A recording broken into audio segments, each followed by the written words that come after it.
comment est-ce que vous pouvez reconnaître ou savoir pour vous-même, ou sinon au sein d'une église, que le Saint-Esprit est à l'œuvre? Quels sont les signes distinctifs de l'œuvre du Saint-Esprit dans la vie d'un chrétien? J'ai envie d'ajouter un chrétien normal. Pourquoi? Parce qu'on sait que des fois, il y a ceux qui s'appellent chrétiens. Nous rencontrons des chrétiens, mais des chrétiens de nom.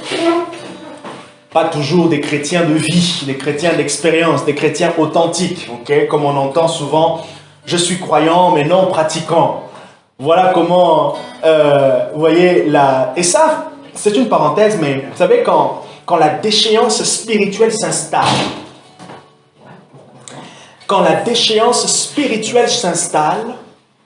on va trouver des mots, on va trouver des phrases, on va trouver des formules, ok? On va trouver des choses pour cacher, pour justifier notre manque. Voilà pourquoi je vous assure, soit Dieu est authentique, soit Dieu ne l'est pas. Soit Dieu est authentique, soit Dieu ne l'est pas.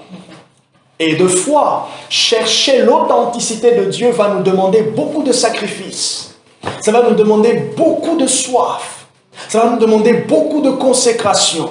Et voilà là où on échoue. On échoue parce qu'on pense que dans cette consécration, dans ce temps, c'est un fardeau. Or, Jésus a dit, mon fardeau est léger. Attends, tu nous fais porter un fardeau et après tu me dis qu'il est léger. Voilà le contraste divin. Il nous fait porter un fardeau, mais il nous dit que le fardeau est léger. La passion de Dieu est légère. Pourquoi? Parce que Dieu donne toujours la force. Et ce qui nous rend capables, c'est la force du Tout-Puissant et non pas notre force. Ce qui doit précéder, c'est d'abord le courage qui vient de Dieu et après quoi, ce courage vient soutenir notre courage. Si on place notre courage avant, on va arriver dans des choses où on dira, je n'arrive pas. J'ai essayé pendant 3 mois, j'ai essayé pendant 3 ans. Et j'aime toujours dire, c'est aussi important de demander à Dieu la force de persévérer. Parce qu'il est écrit, et il y a des textes bibliques qui disent qu'il renouvelle la force de ses enfants. Il donne la force comme celle d'un buffle, la force comparée au buffle. Et d'ailleurs, l'image prophétique du buffle, c'est la force.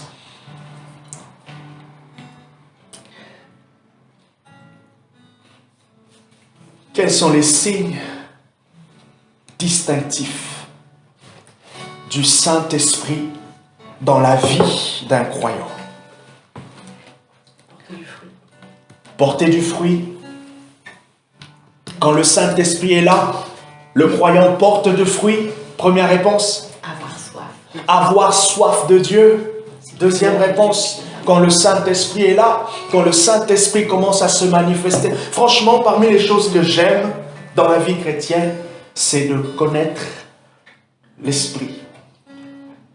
De comprendre un peu les mécanismes que Dieu est en train de faire.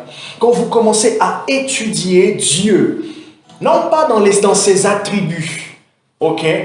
Donc, je veux dire dans ses attributs de manière théorique, mais quand vous commencez à voir dans votre propre vie que Dieu, il est en train de faire des choses, ça c'est beau. Ça c'est beau. Et c'est pour cela que je bénis le Seigneur, je le remercie. En 2019, au mois de juin, juillet, je sentais fortement que ma vie avait besoin d'un shift. Je sentais fortement que dans ma relation avec Dieu, je connaissais, j'approchais la théologie, mais il y avait une approche qui me manquait. J'avais la connaissance, ok, mais je sentais qu'il y a une expérience authentique que j'aimerais vivre, que ce que je fais, ce que j'apprenais ne me donnait pas. Je dis à Barbara, il y a quelque chose, vous sentez que... En fait, c'est ça qui est en même temps beau, mais en même temps c'est bizarre, dans le sens où On dirait que vous êtes tiraillé quelque part, mais en même temps, vous ne savez pas trop qu'est-ce qui vous attire. Vous n'avez pas la définition claire de ce que vous voulez. Et j'ouvre même une parenthèse à ce niveau. C'est des fois comme ça aussi lorsque there is a burden, la soif de Dieu, un fardeau de Dieu. Des fois, ce n'est pas très clair, mais vous vous sentez attiré vers quelque chose. Et souvent, ce que l'on attend, nous, c'est que ça soit clair.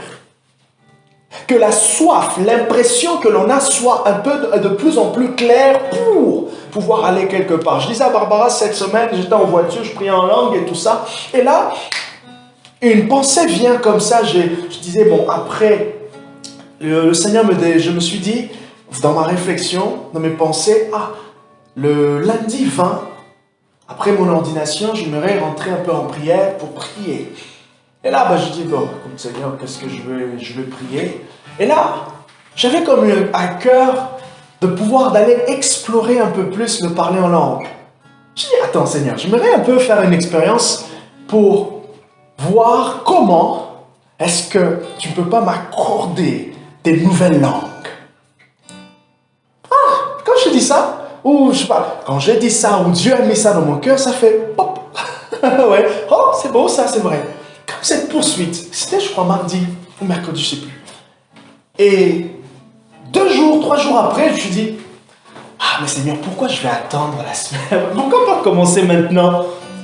Et du coup, je me suis dit, bon Seigneur, écoute, je commence maintenant, je commence j'ai pris quelques temps, chant en langue, prière et méditation. Et maintenant, quand j'exprime ce désir à Dieu, je lui dis, Seigneur, je suis là parce que j'aimerais percer un petit secret ici. J'aimerais pousser un peu plus loin. J'aimerais insister un peu plus pour découvrir quelque chose. Je vous assure, plus je suis en train de prier, on dirait que c'est nouveau. Enfin, c'est nouveau. C'est la même chose. Rien n'a changé. Rien n'a changé. J'essaie de comprendre vraiment qu'est-ce que je veux clairement. Qu'est-ce que je veux clairement? Qu'est-ce que tu veux, Jean-Marc? Oui, c'est le parler en langue. Tu veux découvrir un peu. Mais en même temps, tu sens comme si ce n'est pas très clair ce que tu veux. Alors, est-ce que c'est moi qui n'ai pas très bien compris? Pas forcément. Mais des fois aussi, il y a juste une graine qui s'est déposée. Il y a juste un appel qui a été lancé. Dieu a décroché, mais il n'a pas encore parlé. Il a simplement décroché. Allô? Allô? Allô? Allô? Allô? Allô? Allô? Allô? Il y a quelqu'un? Allô? Vous êtes là? Bon, il n'y a personne qui parle. Bon, et vous m'avez appelé? Vous avez fait une erreur? Allô? Et il y a simplement quelqu'un qui a décroché. Alors Jésus dit, Luc chapitre 18, le verset 1, il leur donna une parabole pour montrer qu'il faut toujours prier et ne jamais se relâcher. Quand il y a quelqu'un qui a décroché le téléphone, attendez jusqu'à ce que cette personne, puisque c'est elle qui vous a appelé, qu'elle puisse dire un mot. Et là, je me suis dit, je veux m'encourager, je veux insister et voir qu'est-ce que le Seigneur va faire. Il y a la soif. Quel autre signe lorsque le Saint-Esprit œuvre dans le chrétien? Quel autre signe? Et du coup, d'ailleurs, c'est même intéressant cet exercice, je le fais parce que Rodrigo souvent nous donne des TP dans la semaine. Vous pouvez faire cet exercice. Prenons par exemple le dimanche dernier ou il y a 2 semaines.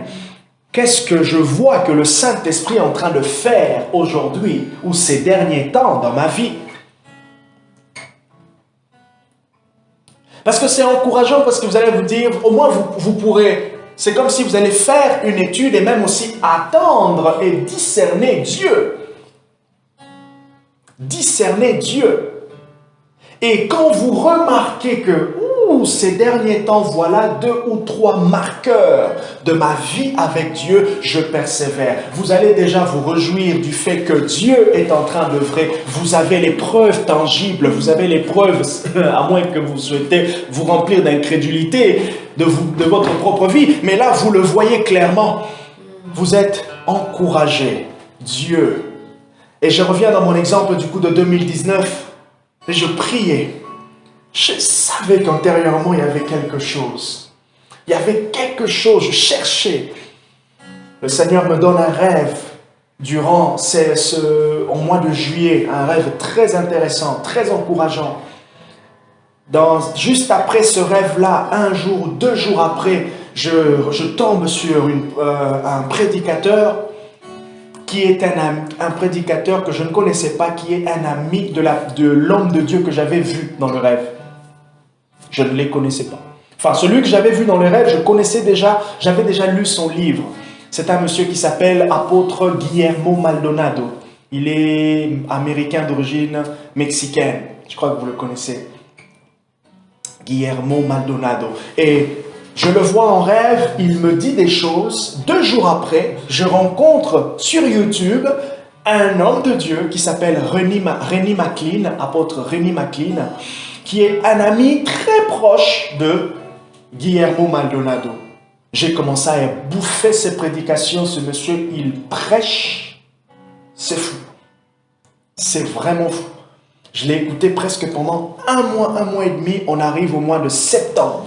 Le 2 septembre, j'étais en train d'aller... c'était au mois d'août. Juste après mon anniversaire, le 29 ou le 30. Comme ça sur YouTube, concours de circonstances. Je tombe sur un monsieur qui s'appelle apôtre Joshua Selman, un Nigérien. J'entends sa voix, un homme à la voix écrasée. Pouf!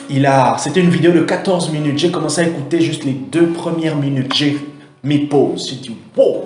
Qui est cet homme? En 2 minutes, il a bouleversé mon cœur. J'ai commencé à l'écouter. D'ailleurs, quand j'ai écouté sa vidéo, c'était avant de dormir, j'ai dit, je ne peux pas continuer là, c'est trop lourd. It's very heavy. C'était vraiment lourd, profond. 2 jours après, plutôt quelques jours après, au mois de septembre, j'étais en train d'aller au travail, de revenir du travail à Saint-Mexan. Quelque chose se passe. Dieu me visite. Dieu descend. Ah non. À tel point que j'étais tellement en larmes dans la voiture que je ne pouvais plus voir devant. Je suis allé parquer. Je me suis arrêté. J'ai pleuré, j'ai prié en langue, j'ai senti. Et pendant que j'étais en train de réaliser cette présence de Dieu, vous savez, il y avait une combinaison de beaucoup de choses. L'amour de Dieu, sa grâce, son pardon. Tout en même temps. En un instant. Dieu m'a visité et j'ai commencé à écouter cet homme, Joshua Selman, pratiquement pendant 6 mois. Et ce qui s'est passé avant que je prêche le mercredi, vu que le mercredi, je ne travaillais pas. Donc, tous les mercredis, j'allais prier à l'église avant, quand on avait la salle Family Church. J'allais prier à l'église, je commençais à écouter ses prédications. Moi-même, je mangeais avant que je puisse préparer le message. Je écoutais au moins, en plus ces prédications, c'était toujours 2h, 2h20, 2h40. Ok. Donc, première partie, je l'écoute. Deuxième partie, je donne mon message. Et tout ça pendant pratiquement 6 mois, jusqu'à ce que je passe dans une autre saison. Et j'ai beaucoup appris. En même temps, j'ai découvert beaucoup d'autres personnes et qui m'ont encouragé. La soif de Dieu. Dieu a répondu. Et quand j'y pense, je reconnais maintenant, je reconnais que tu peux tout et que rien ne t'est impossible. Je reconnais que tu peux tout et que rien ne t'est impossible. Seigneur, fais-moi voir ta gloire. Seigneur, fais-moi voir ta gloire. Et là, quand j'y pense, je reconnais que Dieu était passé. Je reconnais que cette soif, qui était pratiquement indescriptible, où je pouvais même raconter, je disais à Barbara, ah bon, je ne sais pas si elle voyait vraiment, mais même à un des pasteurs avec qui, à ce moment-là, j'étais plus proche, je ne sais pas si je lui ai dit une fois, mais personne ne pouvait voir, pouvait percevoir la portée, le sens spirituel de ce qui se passait, du désir profond de mon cœur, de ce que je souhaitais, de ce que je ressentais. Laissez-moi vous dire, même le pasteur ne peut pas toujours comprendre ce qui se passe dans votre vie avec Dieu. Et du coup, ça requiert deux choses. Le temps pour le pasteur de comprendre aussi, mais aussi pour vous aussi, de savoir que puisque Dieu vous parle, ok, vous devez avoir confiance au Dieu qui vous parle. Et même si vous le dites au pasteur, vous n'avez pas du pasteur ce retour que vous attendez, ça ne veut pas dire que ce qui se passe dans votre vie, c'est faux. Et du coup, ça nous encourage. Ça encourage le pasteur, ça encourage aussi chacun d'entre nous à être de plus en plus à l'écoute de l'esprit. J'aime dire que l'écoute de l'esprit, ce n'est pas une science, enfin, c'est pas pour nous, nous n'allons pas maîtriser. Tout le monde peut louper l'écoute de l'esprit, même les plus aguerris. Ah, s'il y a une personne que vous ne pouvez jamais maîtriser, c'est le Saint-Esprit. Bref, Dieu, quoi. Jamais maîtriser, jamais, jamais, jamais. Quand vous commencez à dire que je maîtrise, vous l'avez déjà perdu. Ou vous vous engagez dans les voies de la perte. Et là, j'avais cette soif, quelque chose. J'apprends des choses, mais ça ne me lève pas. Je ne sens pas monter. Je sens pas. Je sais que là, j'ai besoin d'apprendre les domaines de l'esprit. J'ai besoin d'apprendre les opérations du Saint-Esprit. J'ai besoin d'apprendre comment travailler avec le Saint-Esprit.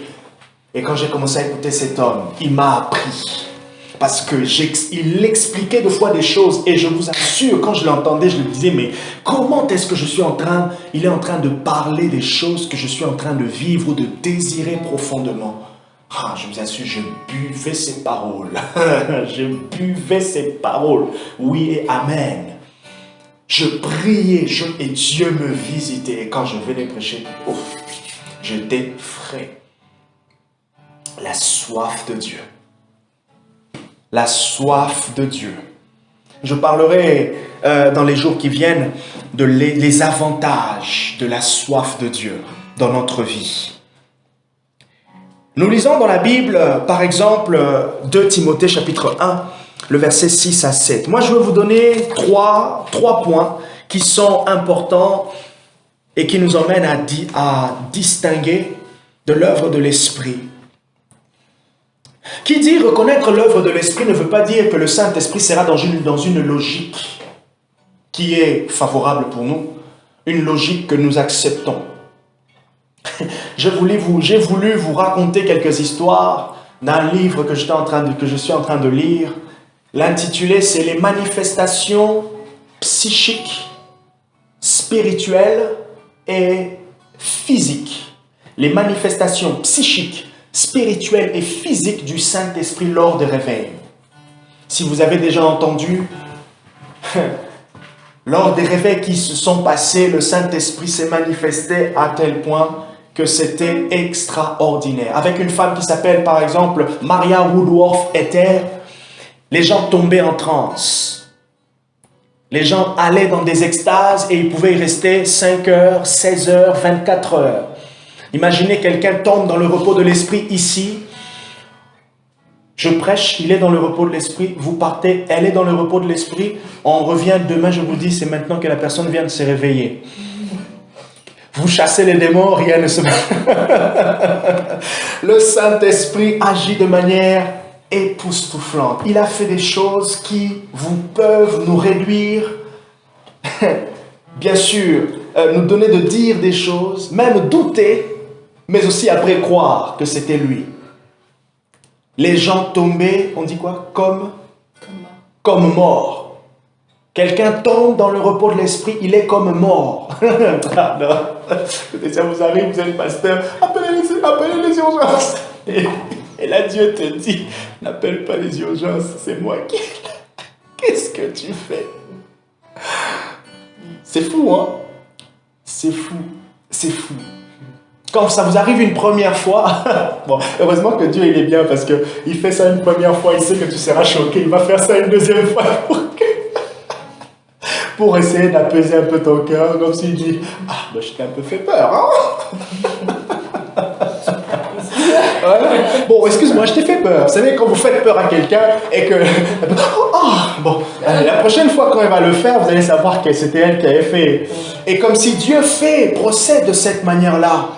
J'aime toujours dire, et c'est important de se dire, Seigneur, à un moment donné, il faut que tu me surprennes. C'est comme une marge de sécurité, sinon vous allez croire que vous vous habituez à Dieu, vous connaissez Dieu, c'est comme ça que vous faites et c'est comme ça que Dieu viendra ce jour-là. Non.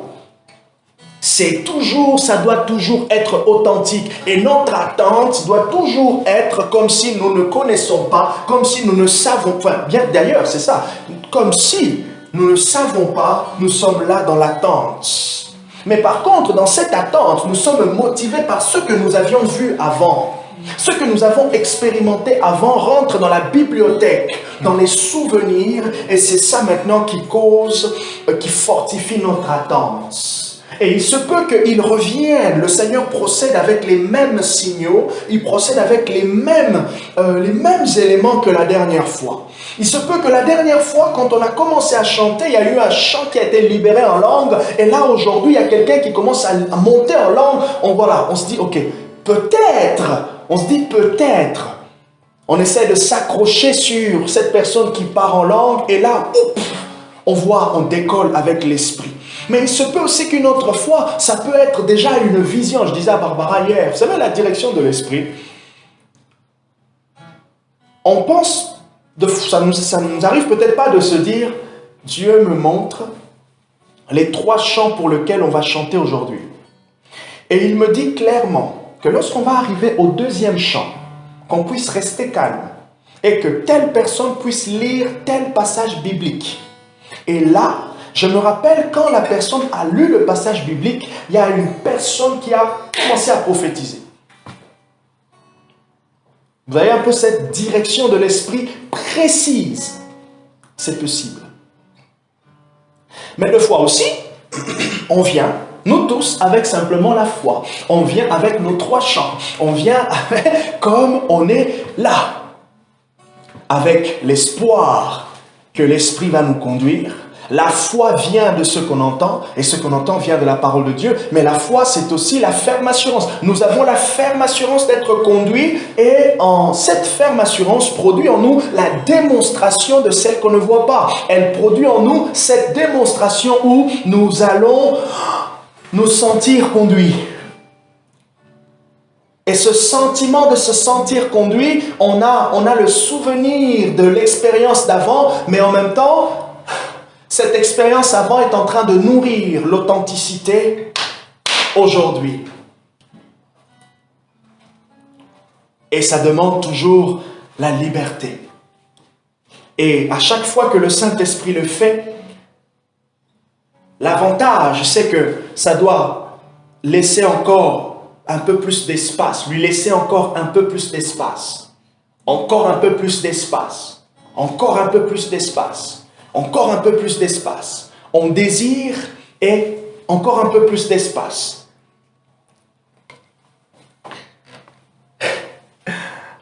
Et du coup, quand j'ai lu ces livres, je me suis arrêté, j'ai dit, waouh, mon Dieu. Des gens qui tombent comme morts. Il y en a même un qui m'a surpris. La personne, elle était aigrie contre l'évangile. La personne, elle n'était pas contente. La conférence qui se passait dans la salle, elle est rentrée furieuse. Elle a commencé à dire des choses. Et Dieu s'est révélé sur elle. Et je ne sais pas ce qu'elle était en train de dire, elle a fait un geste comme ça. Elle est restée comme ça pendant 16 heures.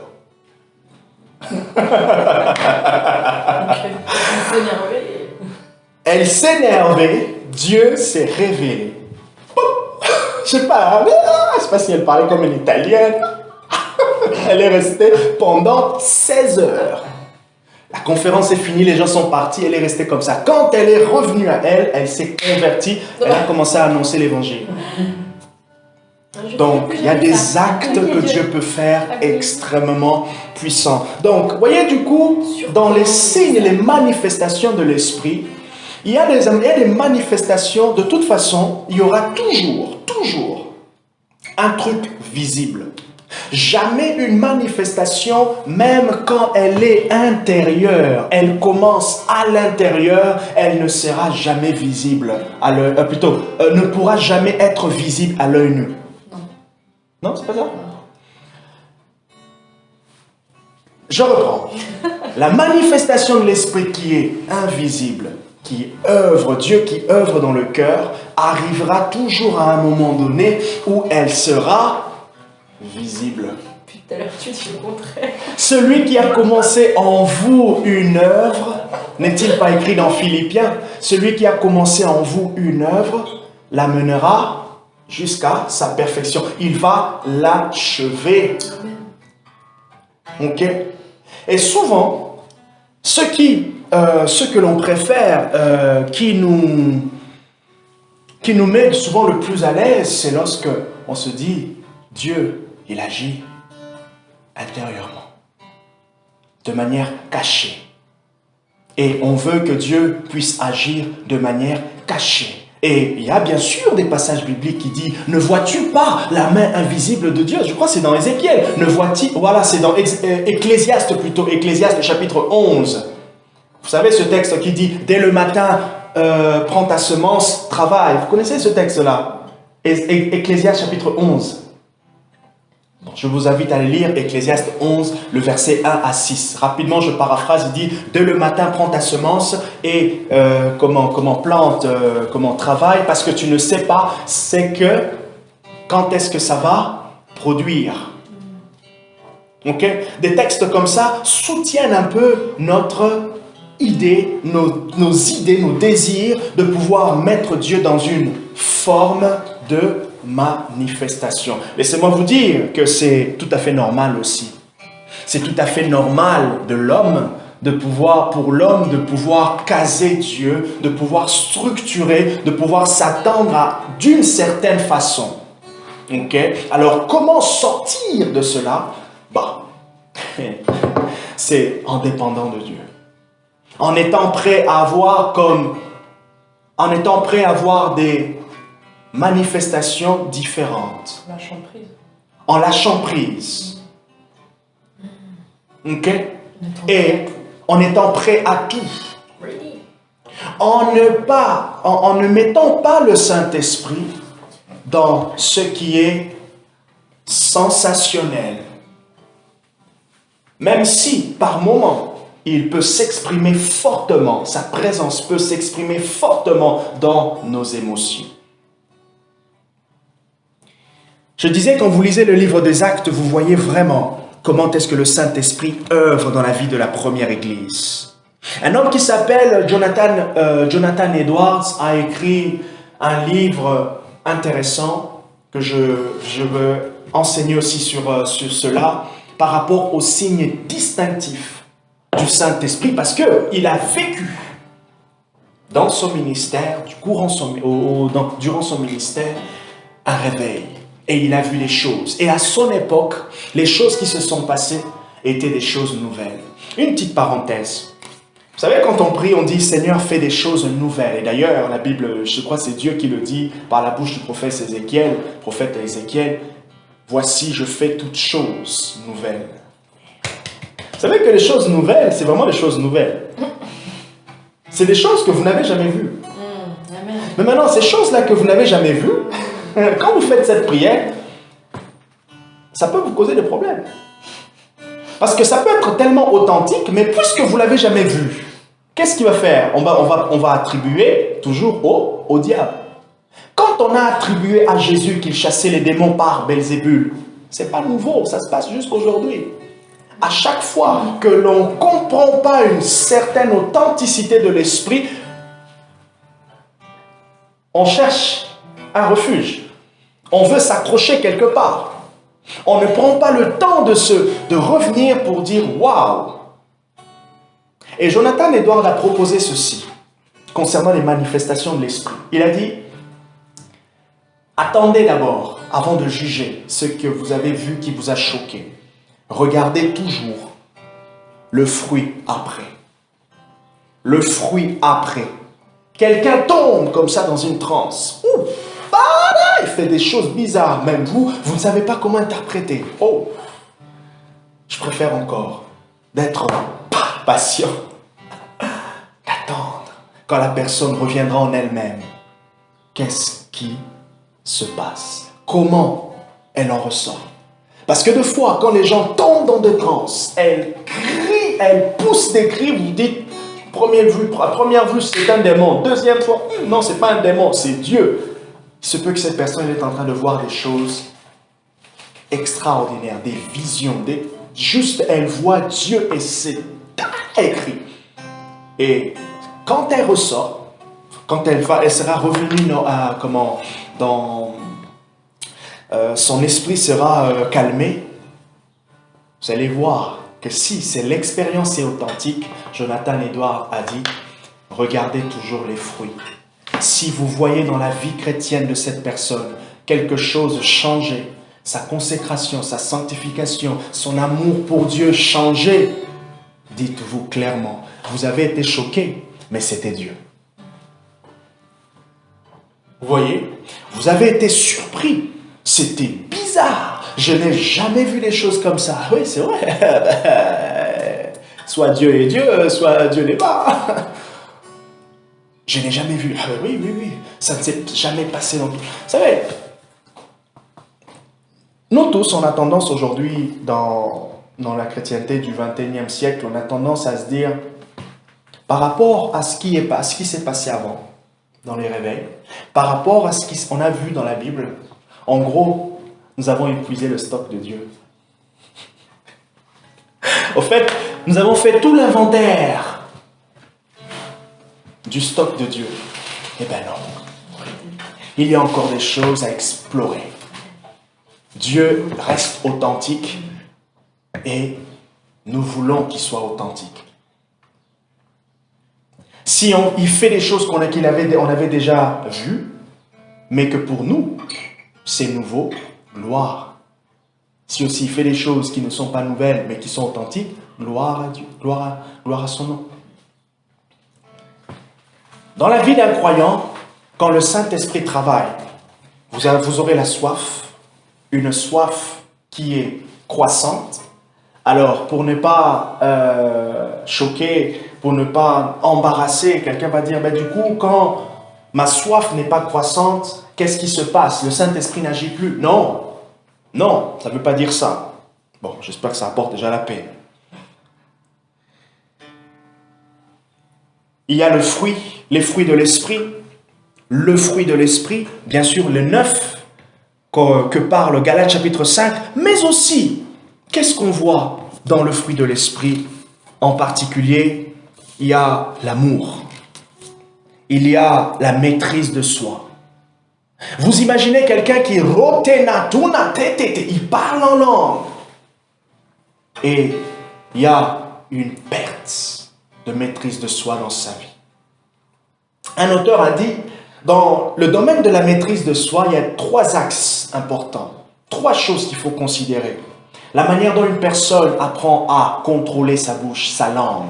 Jacques chapitre 3. Vous savez, quand Jacques parle de la langue comme étant quelque chose de presque d'insignifiant, mais qui est capable d'allumer un feu. Il nous arrive tous de perdre, de fois, le contrôle de ce que l'on dit, parce qu'on a été touché, parce qu'on a été blessé, parce qu'on était en colère. Okay? C'est tout à fait normal. Alors là, je nous encourage à ne jamais penser à cocher toujours des sans fautes par rapport à notre maîtrise de soi. Nous sommes humains, ça nous arrivera de perdre le pédale. Mais je vous encourage à ce que le temps où vous vous rendrez compte que vous perdez le pédale soit de plus en plus court pour dire, bon, je me calme là. Je descends là, Hop! Je baisse la pression. Vous savez, comme un ballon qui se... Quand le ballon est bien gonflé, quand il se trouve, ok, on sent, hein. Ok. Pas compris ce courant. Donc il faut, ça serait intéressant que dans notre marche avec Dieu, que quand le Saint-Esprit, il a vu qu'on était trop gonflé, il vient nous piquer. Il faut que... C'est hyper efficace. Hein? C'est hyper efficace. Voilà. On l'a expérimenté la semaine dernière, c'est très Ah ouais. efficace cette semaine. C'est Ou cool. sur les dimanches encore. C'est cool, ok? C'est vraiment important. Ok? Après, quand c'est long, il y a des ballons aussi. Quand vous le trouvez, vous pouvez encore jouer 15 minutes, 20 minutes. Hein. On sait ça, nous les gens, ceux qui jouent au foot. Pas un ballon de Vous avez commencé à jouer au foot, le ballon il est bien, paf, vous vous rendez compte, après un petit choc, 20 minutes après, c'est là que mais on dirait que le ballon il est troué. Ah, mais on était en train de jouer. C'est comme quand, voilà, notre maîtrise de soi, notre temps pour nous rendre compte que nous avons perdu un certain contrôle, il est un peu plus long. Quand le Saint-Esprit œuvre, ma prière est que le temps soit de plus en plus court. Ok? Et l'autre domaine, là où on reconnaît la maîtrise de soi et l'œuvre du Saint-Esprit plutôt, c'était, l'auteur disait que c'est dans le domaine de la nourriture. Quand vous êtes face au sushi kyo, quand vous êtes face à votre très bon repas. Ok? Ah, je vous assure. Bon, je m'arrête là au niveau de la nourriture, sinon il est midi, ça va nous pousser un peu à rêver. J'ai pas envie que vous entrez dans des transes. Voilà. Vous puissiez voir là, je suis parmentier par là. Oh, j'ai une vision. Un poulet braisé. Non, dans le domaine de la nourriture, ok, la gourmandise. Et un autre domaine, l'église de Corinthe, le domaine sexuel. Le domaine sexuel. Quand le Saint-Esprit œuvre, on doit sentir la force. Comment on résiste. Comme a dit Jacques, comment on fuit. Comment on devient de Usain Bolt dans le domaine de la fuite.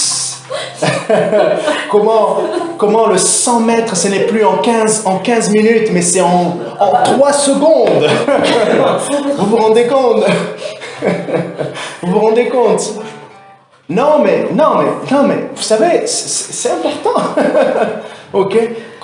Et ça, on peut se dire, the presence of the Holy Spirit. Je disais à Barbara hier, quand le Saint-Esprit se manifeste vraiment, en nous, on peut voir aussi, c'est important de sentir aussi la régression, la décroissance au niveau de tout ce qui est péché de manière générale, mais aussi certains types de péchés. Et surtout là où on a par exemple de fortes luttes.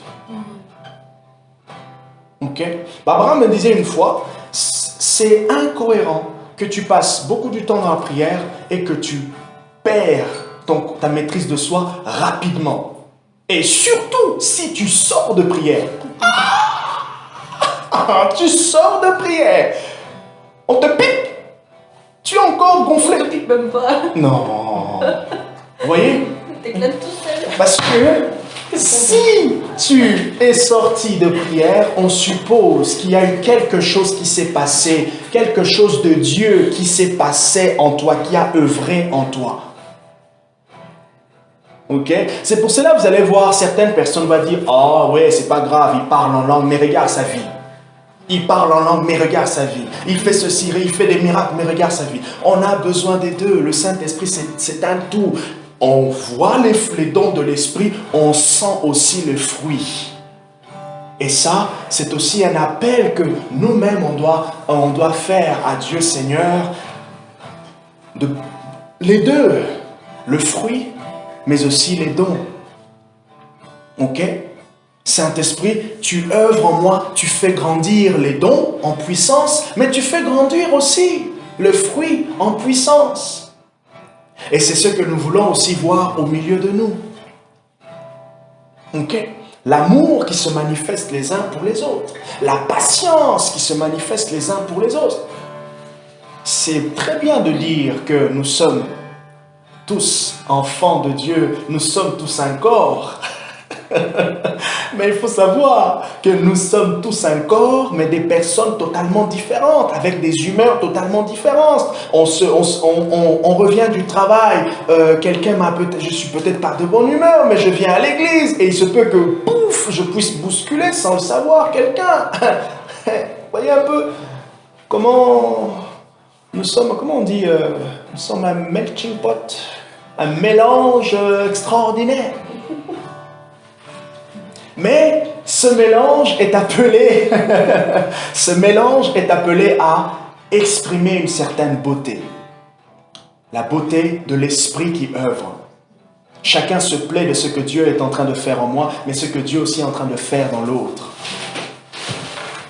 Quand le Saint-Esprit est là, dans la vie d'un croyant, on doit sentir. Ok?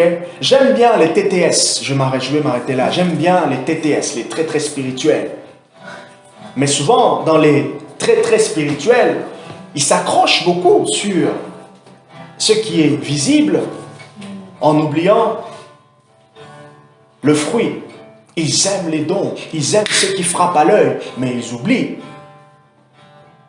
que généralement, ce que l'on voit apparaître est le fruit de la semence qui est à l'intérieur. Quand on voit la manifestation de l'esprit au travers des dons, c'est qu'il y a une semence de Dieu qui nourrit cette manifestation. Donc la semence de Dieu est en train d'arriver, on voit la maturation, on voit ce que Dieu a planté apparaître. J'ouvre une parenthèse que je ferme. Vous voyez, toutes les saisons dans lesquelles vous passez, vous avez une soif de Dieu, vous travaillez sur quelque chose. Qu'est-ce qui se passe au fait? Vous êtes en train de semer dans votre vie ce que Dieu est en train de mettre dans votre cœur. Vous êtes en train de semer. Pendant cette période, je suis en train de lire beaucoup, tel. Je suis en train de semer. Et ce que je suis en train de semer va apparaître. Tôt, un jour, ça va apparaître. Que ça soit dans une semaine, dans un mois, dans 6 mois, ça apparaîtra. Ok? Et je vous encourage à continuer à semer. À continuer à semer. Comme un bon agriculteur, un bon laboureur, à continuer à labourer son terrain, à collaborer avec le Saint-Esprit pour labourer le terrain de nos cœurs, afin que son expression, sa manifestation dans nos vies soit de plus en plus authentique. Donc on a parlé de la soif, on a parlé de fruits de l'esprit. On a parlé donc dans les fruits de l'esprit, la maîtrise de soi, dans le domaine de la nourriture, du sexe, de la maîtrise de la langue. C'est vrai qu'il peut y avoir des mots qui s'échappent, des gros mots qui s'échappent. Mais quand ça s'échappe, c'est comme si on va dire « Allez, toi, tu es sorti, allez, tu viens là, tu reviens dans ma bouche. » Bouge-te-le, voilà. Je reprends ce mot. Vous voyez ? C'est juste pour voir un signe, allez, ok, Seigneur, ça s'est échappé, il ne faut plus que ça s'échappe. On sait aussi que quand le Saint-Esprit est là, le courage. 2 Timothée chapitre 1, versets 6 à 7, l'apôtre Paul dit à Timothée qu'il ne nous a pas été donné un esprit de timidité. La Pentecôte, quand Jésus a dit « L'Esprit descendra sur vous et vous serez mes témoins », comme pour dire « Vous aurez le courage d'être mes témoins ». It takes courage. Ça demande du courage. Dans le monde dans lequel on est, encore, je veux dire encore dans la France qu'on est, dans laquelle on est, en France, demande du courage pour témoigner. Et c'est Dieu qui nous donne du courage. Du courage. Ah, la timidité, c'est facile, hein? Un esprit timide, c'est facile. Se cacher, c'est facile. C'est facile. Regardez Pierre. face à Jésus, il pouvait, comme je peux dire, avoir montré à Jésus l'audace. Mais quand il était face à l'armée, face à cette femme qui lui a dit « Oh, mais toi aussi tu es de l'heure, non? Je te reconnais, toi. Ah, mais je t'ai vu distribuer les pains. Je te connais. » Qu'est-ce qui s'est passé? Pierre a dit « Mais non, bah non, c'était pas moi. C'était peut-être mon ombre, hein, c'était peut-être mon jumeau, je sais pas moi. » Si c'était un Français, maintenant vous êtes trompé, madame.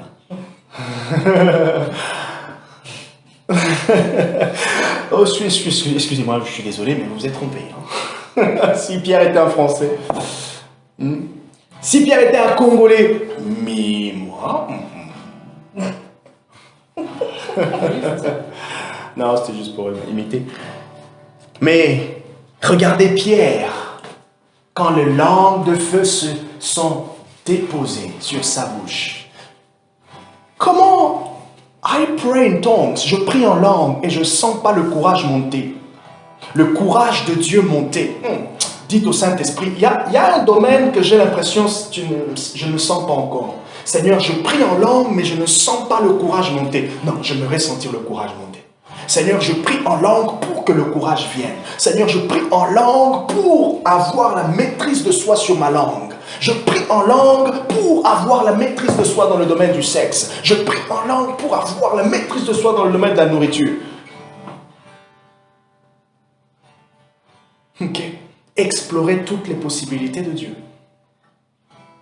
Ah Seigneur, comment on prie en langue beaucoup. Des fois, quand on remarque aussi que avec Barbara, soit, voilà, moi, ces derniers temps, je suis un peu très, comment on dit, à fleur de peau, tendu. Ah, je me détends. Des fois, elle me dit, chérie, va prier en langue. S'il te plaît, va prier en langue. Et je vous assure, si j'obéis et je viens devant Dieu, Seigneur, petite piqûre, pouf, choupi, pardon. Parce qu'on sait que l'esprit, c'est la douceur. Regardez un peu l'esprit. Il est doux, mais en même temps, power. Mais il est doux. Et Paul dit quoi? Que votre douceur soit connue de tous. Ok? Même si, pour Barbara, la douceur n'est peut-être pas ma première qualité. Ma première qualité, c'est peut-être pas la douceur, mais... je sais plus. Mais la douceur, notre douceur doit s'exprimer. Vous imaginez qu'on dit de Moïse, lorsqu'il est sorti, lorsqu'il est descendu de la montagne, on dit que Moïse était tellement énervé lorsqu'il a vu le peuple en train d'adorer le veau. Mais il est aussi dit quelque part concernant Moïse qu'il était l'homme le plus doux. Pour dire quoi? Mais pourtant, il a intercédé pour eux. Ouais, pourtant il a intercédé pour eux. C'est fou quand même, hein? Parce que lorsqu'il était à la montagne, c'était pour eux qui priaient. Quand il descend, il trouve de la mer. Paf! Moïse a perdu le contrôle. Il a même déchiré le loi. Cassé. Oh, Seigneur. Mais il est dit, et c'est Dieu qui dit, Moïse, l'homme le plus doux. Ah Seigneur, comment tu... Non, Dieu il est bon. Hein. Dieu il est bon. Dieu nous montre deux choses là. Son témoignage sur Moïse, mais il nous montre aussi l'homme. Vous voyez un peu? Que le Seigneur nous encourage. Que le Saint-Esprit vous encourage à le reconnaître dans votre vie. Que le Saint-Esprit se manifeste encore plus dans nos propres vies et qu'il nous accorde d'avoir cette cohérence que lui-même exprime. Il est là, présent puissamment, mais il est là aussi, présent dans les fruits, où on peut ressentir sa puissance, non pas dans ce qui est visible aussi, mais aussi dans ce qui est peut-être invisible, dans notre caractère. Alors Père, je prie pour le caractère de tout un chacun.